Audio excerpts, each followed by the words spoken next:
जय हिंद, वंदे मातरम। स्वागत है आप सभी का फ्री एग्जाम जिन यूट्यूब चैनल पर। दोस्तों, अगर आप यूपीएससी एनएम का एग्जाम देने जा रहे हैं तो 200 प्रश्नों का ताबड़तोड़ रिवीजन हम करवाने वाले हैं। तो आपको सेशन में अंत तक बने रहना है, सभी प्रश्नों को पूरे ध्यान से देखना है ताकि जब आपके एग्जाम में प्रश्न पूछा जाए तो आप गलत ना करके आए। पहला प्रश्न पूछा गया है कि आयरन की कमी से होने वाला रोग क्या है। तो आयरन की कमी से होने वाला रोग एनीमिया हो जाएगा। क्या होगा? तो एनीमिया राइट आंसर हो जाएगा। दूसरा प्रश्न है, विटामिन ए की कमी से कौन सा रोग होता है। विटामिन ए की कमी से रतौंधी हो जाता है। अगला है, विटामिन डी की कमी से कौन सा रोग होता है। तो रिकेट्स राइट आंसर होगा। पूछा जाए कि विटामिन डी कहां से प्राप्त होता है, तो सूर्य के प्रकाश से। चौथा प्रश्न है, गर्भावस्था की सामान्य अवधि कितनी दिन की होती है। तो 280 दिन राइट आंसर होगा। महिलाओं में हीमोग्लोबिन की सामान्य मात्रा कितने दिन होती है। तो पूछा गया है कि महिलाओं में हीमोग्लोबिन की सामान्य मात्रा कितनी होती है। तो 12 से 16 ग्राम प्रति डेसीलीटर हो जाएगा। मां के पहले दूध को क्या कहते हैं। कोलेस्ट्रम कहते हैं मां के पहले दूध को। शिशु के लिए सबसे उत्तम आहार क्या है। मां का दूध हो जाएगा। बीएमआई का पूरा नाम क्या है। तो बीएमआई का पूरा नाम हो जाएगा बॉडी मास इंडेक्स हो जाएगा। प्रोटीन की कमी से कौन सा रोग होता है। क्वासिकोर होगा क्या। तो क्वासियोरकोर इसका राइट आंसर होगा। अगला है, विटामिन सी का प्रमुख स्रोत क्या है। तो विटामिन सी का प्रमुख स्रोत आंवला है। क्या है? विटामिन सी का प्रमुख स्रोत आंवला हो जाएगा। फोलिक एसिड की कमी से कौन सा रोग होता है। तो फोलिक एसिड की कमी से होता है मेगालोब्लास्टिक हो जाएगा। क्या? तो मेगालोब्लास्टिक एनीमिया। अगला है, गर्भ में शिशु को पोषण किससे मिलता है। तो गर्भ में शिशु को पोषण मिलता है किससे। तो प्लेसेंटा से मिलता है। और एक बात, ये जो पीडीएफ इसकी है हम टेलीग्राम चैनल पर अभी तुरंत इसके क्लास के बाद डाल दे रहे, तो जाकर के आप लोग रिवीजन जरूर कर ले। कहां पर मिलेगा टेलीग्राम चैनल का लिंक। तो लिंक मिलेगा डिस्क्रिप्शन बॉक्स में, या फिर आप टेलीग्राम पर जाएंगे और सर्च करेंगे फ्री एग्जाम जोन, आपको चैनल मिल जाएगा, ज्वाइन हो जाना। अभी हम इसकी पीडीएफ वहां पर डाल दे रहे। अगला है, शरीर को ऊर्जा देने वाला मुख्य पोषक तत्व क्या है। तो कार्बोहाइड्रेट हो जाएगा। कैल्शियम का मुख्य स्रोत क्या है। दूध है कैल्शियम का मुख्य स्रोत। अगला है, आयोडीन की कमी से कौन सा रोग होता है। घेंगा होता है आयोडीन की कमी से। रक्तचाप मापने का यंत्र क्या कहलाता है। स्फेग्मोमैनोमीटर। सामान्य रक्तचाप कितना होता है। तो 120 वाई कितना हो जाएगा। तो 80। सामान्य पल्स रेट कितनी होती है। तो 72 प्रति मिनट। मानव शरीर का सामान्य तापमान कितना होता है। तो मानव शरीर का सामान्य तापमान होता है 37 डिग्री सेल्सियस। निर्जलीकरण का सबसे बड़ा कारण क्या है। दस्त होगा।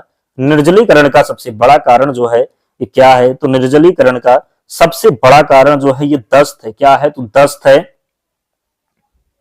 एएनसी का पूरा नाम क्या है। तो एंटीनेटल केयर।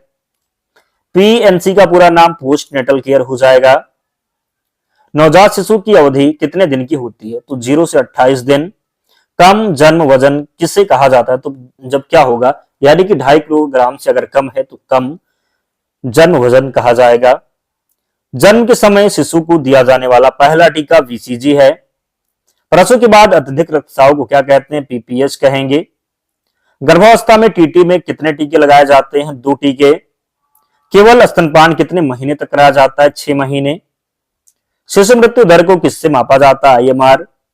मृत्यु मात्र दर को किससे मापा जाता है। एमएमआर। प्रसव पीड़ा के लिए जिम्मेदार हार्मोन कौन सा है। ऑक्सीटोसिन। दूध भरने वाला हार्मोन कौन सा है। प्रोलैक्टिन है। सुरक्षित प्रसव का सर्वोत्तम स्थान क्या है। संस्थागत प्रसव।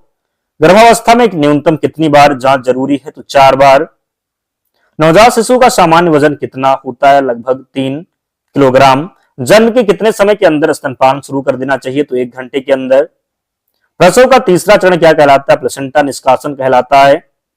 अफगार स्कोर कितने बिंदुओं पर आधारित होता है। तो 5 बिंदुओं पर।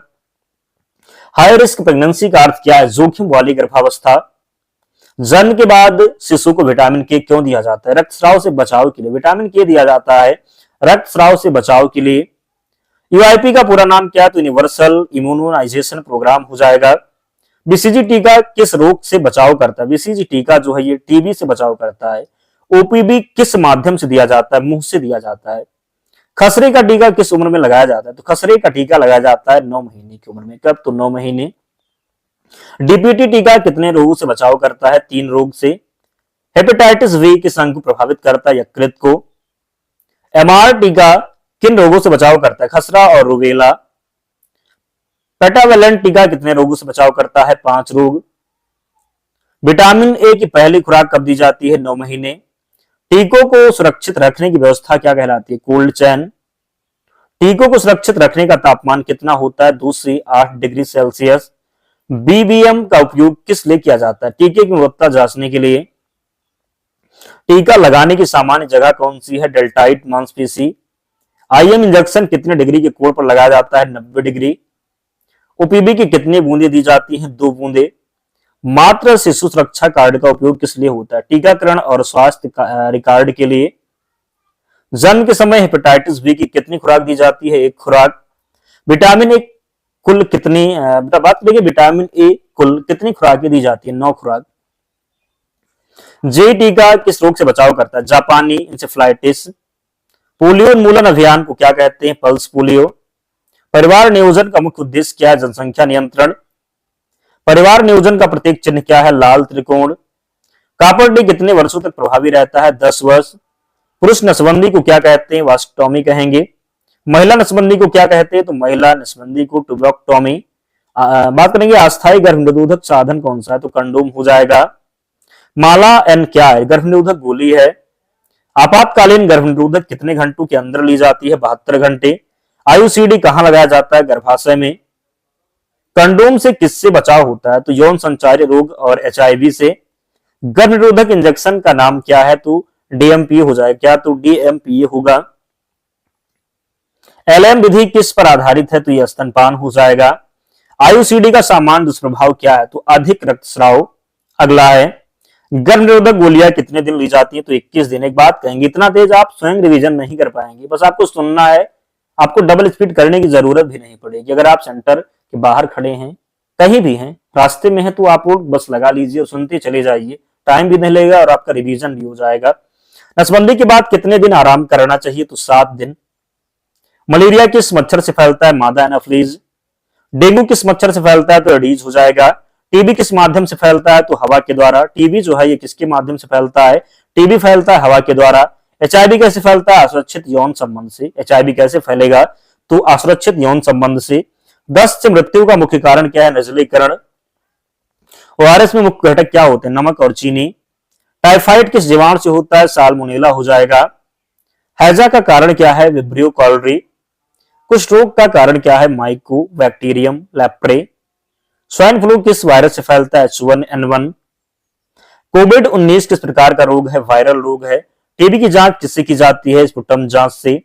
मलेरिया की जांच कैसे की जाती है? तो रक्त स्लाइड द्वारा। टीबी का इलाज कितने दिन चलता है? 6 महीने चलता है टीबी का इलाज। डेंगू में किसकी कमी हो जाती है? प्लेटलेट की। रेबीज किसके काटने से होता है? कुत्ते के काटने से। कालाजार किससे फैलता है? तो कालाजार फैलेगा किससे? तो सैंड फ्लाई से। फलेरिया किस मच्छर से फैलता है? क्यूलेक्स होगा। टेटनस से बचाव किससे होता है? टीटी टीका। दस्त से बचाव का सबसे अच्छा उपाय स्वच्छ पानी हो जाएगा। मलेरिया से बचाव का मुख्य उपाय क्या है? तो मच्छरदानी का प्रयोग। अगला है डेंगू का मच्छर कब काटता है? तो दिन में काटता है। टीबी नियंत्रण कार्यक्रम का नाम क्या है? तो टीबी नियंत्रण कार्यक्रम का नाम हो जाएगा एनटीपी। कुष्ठ उन्मूलन दिवस कब मनाया जाता है? 30 जनवरी को। WHO के अनुसार स्वास्थ्य की परिभाषा क्या है? तो स्वास्थ्य की परिभाषा है शारीरिक, मानसिक और सामाजिक कल्याण की अवस्था। एनीमिया में किसकी कमी होती है? हीमोग्लोबिन। गर्भावस्था में आयरन फोलिक एसिड कितने दिन दिया जाता है? तो 180 दिन। नवजात शिशु में सांस लेने की सामान्य दर क्या होती है? तो 30 से 60 प्रति मिनट। कितना? तो 30 से 60 प्रति मिनट। नवजात में शरीर का तापमान कब होने को क्या कहते हैं? हाइपोथर्मिया। शिशु को जन्म के कितने समय के भीतर बीसीजी देना चाहिए? तो जन्म के तुरंत बाद। कब? तो जन्म के तुरंत बाद। स्तनपान से शिशु को कौन सी रोग प्रतिरोधक शक्ति मिलती है? कौन सी मिलती है? तो प्राकृतिक इम्यूनिटी हो जाएगा। क्या? तो प्राकृतिक इम्यूनिटी होगा। गर्भावस्था में सूजन किसकी कमी से होता है? तो प्रोटीन की कमी से। प्रसव के समय सबसे पहले क्या बाहर आता है? तो शिशु का सिर आएगा। सामान्य प्रसव को क्या कहते हैं? Normal delivery. ऑपरेशन द्वारा प्रसव को क्या कहा जाता है? तो सिजेरियन डिलीवरी। अगला है प्रसव के बाद गर्भाशय को सिकुड़ने वाली दवा कौन सी है? तो ऑक्सीटोसिन। गर्भावस्था में उच्च रक्तचाप को क्या कहते हैं? प्रीएक्लेम्प्सिया। प्रसव के बाद मां को कितने घंटे बात करें कितने दिन आराम देना चाहिए? तो 42 दिन। नवजात शिशु को पहला स्नान कब कराना चाहिए? तो 24 घंटे बाद। शिशु को साफ रखने की प्रक्रिया को क्या कहलाती है? तो स्वच्छता। कुपोषण का मुख्य कारण क्या है? तो अपर्याप्त आहार। गंभीर कुपोषण को क्या कहते हैं? ऐसे हम कहेंगे। मध्यम कुपोषण को क्या कहते हैं? तो MM कहेंगे। कुपोषण मापने की पट्टी क्या कहलाती है? MUAC tap. MUAC में लाल रंग क्या दर्शाता है? गंभीर कुपोषण दर्शाएगा। दस्त में जिंक कितने दिन दिया जाता है? 14 दिन। ORS का घोल कितने घंटे तक उपयोगी रहता है? 24 घंटे। दस्त में कौन सी तरल सबसे आवश्यक है? तो ORS। खून की जांच के लिए सबसे सामान्य नमूना क्या है? रक्त हो जाएगा। इंजेक्शन से संक्रमण रोकने के लिए क्या जरूरी है? तो स्टेरिलाइजेशन। सुई को कितनी बार उपयोग करना चाहिए? तो एक बार। बायोमेडिकल वेस्ट का रंग कोड पीला किसके लिए होता है? मानव अंग और संक्रमित कचरा। नीला रंग कोड किसके लिए होता है? कांच और धातु के लिए। लाल रंग कोड किसके लिए होता है? Plastic waste. काला रंग कोड किसके लिए होता है? सामान्य कचरा। हाथ धोने का सही समय कितना होता है? तो 20 सेकंड होता है। हाथ धोने का सबसे प्रभावी तरीका क्या है? साबुन और पानी है। सुरक्षित पेयजल का स्रोत क्या है? उबला हुआ पानी। जल जनित रोग कौन सा? हैजा है जल जनित रोग। वायु जनित रोग कौन सा है? TB है वायु जनित रोग। भोजन जनित रोग कौन सा है? टाइफाइड है। मलेरिया नियंत्रण का राष्ट्रीय कार्यक्रम क्या है? NBVDCP। टीबी उन्मूलन का लक्ष्य वर्ष 2025 है। आयुष्मान भारत योजना का उद्देश्य क्या है? मुफ्त इलाज। जननी सुरक्षा योजना किससे संबंधित है? सुरक्षित प्रसव से। जननी शिशु शिक्षा कार्यक्रम में क्या मुफ्त में है? तो दवा, जांच, परिवहन। प्रधानमंत्री मातृ वंदना योजना किसके लिए है? तो गर्भवती महिला। मिशन इंद्रधनुष किससे संबंधित है? टीकाकरण से। आशा कार्यकर्ता का मुख्य कार्य क्या है? तो स्वास्थ्य जागरूकता। ANM का पूरा नाम क्या है? ऑक्सिलरी नर्स मिडवाइफ हो जाएगा। उप स्वास्थ्य केंद्र का प्रभारी कौन होता है? ANM होगा। प्राथमिक स्वास्थ्य केंद्र का प्रभारी कौन होता है? तो मेडिकल ऑफिसर। सामुदायिक स्वास्थ्य केंद्र का प्रभारी कौन होता है? तो विशेषज्ञ डॉक्टर। राष्ट्रीय स्वास्थ्य मिशन कब शुरू हुआ? 2013 में। बात करेंगे राष्ट्रीय स्वास्थ्य मिशन के कितने भाग हैं? तो 2 भाग हैं। राष्ट्रीय स्वास्थ्य मिशन के 2 भाग कौन कौन से हैं? तो NRHM और NUHM है। क्या है? तो NRHM और NUHM। NRHM किस क्षेत्र से संबंधित है? ग्रामीण स्वास्थ्य। NUHM किस क्षेत्र से संबंधित है? तो शहरी स्वास्थ्य। उप स्वास्थ्य केंद्र कितनी जनसंख्या के लिए होता है? तो 5000 जनसंख्या के लिए। पहाड़ी क्षेत्र में उप स्वास्थ्य केंद्र कितनी जनसंख्या के लिए होता है? तो 3000 जनसंख्या के लिए। प्राथमिक स्वास्थ्य केंद्र कितनी जनसंख्या के लिए होता है? तो कितना हो जाएगा? 30,000 जनसंख्या। बात करेंगे सामुदायिक स्वास्थ्य केंद्र कितनी जनसंख्या के लिए? तो सही उत्तर हो जाएगा कितना होगा? तो बताएंगे आप। सही उत्तर क्या होगा?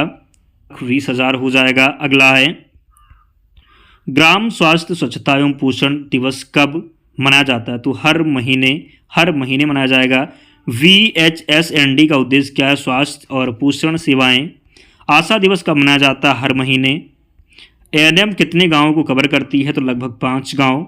आयुष्मान भारत में कितने रुपए तक इलाज मुफ्त है? तो 5 लाख रुपए। आयुष्मान भारत योजना का दूसरा नाम PM जन आरोग्य योजना। स्वास्थ्य बीमा योजना किसके लिए है? गरीब परिवार। राष्ट्रीय पोषण मिशन का नाम क्या है? पोषण अभियान। पोषण अभियान का लक्ष्य क्या है? तो कुपोषण कम करना। आंगनवाड़ी किस मंत्रालय के अंतर्गत आती है? महिला और बाल विकास। अगला है आंगनवाड़ी केंद्र किसके लिए होता है? महिला और बच्चे। आंगनवाड़ी में दिया जाने वाला पूरक पोषण क्या कहलाता है? सप्लीमेंट्री न्यूट्रिशन हो जाएगा। ICDC का पूरा नाम क्या? Integrated child development services. किशोरी स्वास्थ्य कार्यक्रम का नाम क्या? RKSK। किशोरियों को आयरन की गोली किस दिन दी जाती है? सोमवार। अगला है राष्ट्रीय आयरन पल्स पहल किससे संबंधित है? एनीमिया मुक्त भारत का लक्ष्य क्या है? तो एनीमिया कम करना। राष्ट्रीय तंबाकू नियंत्रण कार्यक्रम किससे संबंधित है? तंबाकू निषेध। विश्व स्वास्थ्य दिवस कब मनाया जाता है? 7 अप्रैल। विश्व एड्स दिवस कब मनाया जाता है? तो विश्व एड्स दिवस मनाया जाता है 1 दिसंबर को। विश्व TB दिवस कब मनाया जाता है? 24 मार्च। विश्व जनसंख्या दिवस कब मनाया जाता है? 11 जुलाई को। विश्व पोषण दिवस कब मनाया जाता है? 16 अक्टूबर। स्वच्छ भारत मिशन का उद्देश्य क्या है? स्वच्छता हो जाएगा। खुले में शौच से कौन सा रोग होता है? तो दस्त फैलता है। साफ सफाई का सीधा संबंध किससे है? स्वास्थ्य से है। सुरक्षित मातृत्व का नारा क्या? सुरक्षित माँ सुरक्षित बच्चा। राष्ट्रीय बाल स्वास्थ्य कार्यक्रम का नाम क्या है? तो RVSK हो जाएगा। RVSK में कितने D शामिल हैं? तो 4 D। RVSK की 4 D क्या है? तो defect, deficiency, disease, development. School स्वास्थ्य कार्यक्रम किससे जुड़ा? RVSK से। राष्ट्रीय मानसिक स्वास्थ्य कार्यक्रम कब शुरू हुआ? 1982 में। राष्ट्रीय नेत्रदान पखवाड़ा कब मनाया जाता है? तो 25 अगस्त से 8 सितंबर।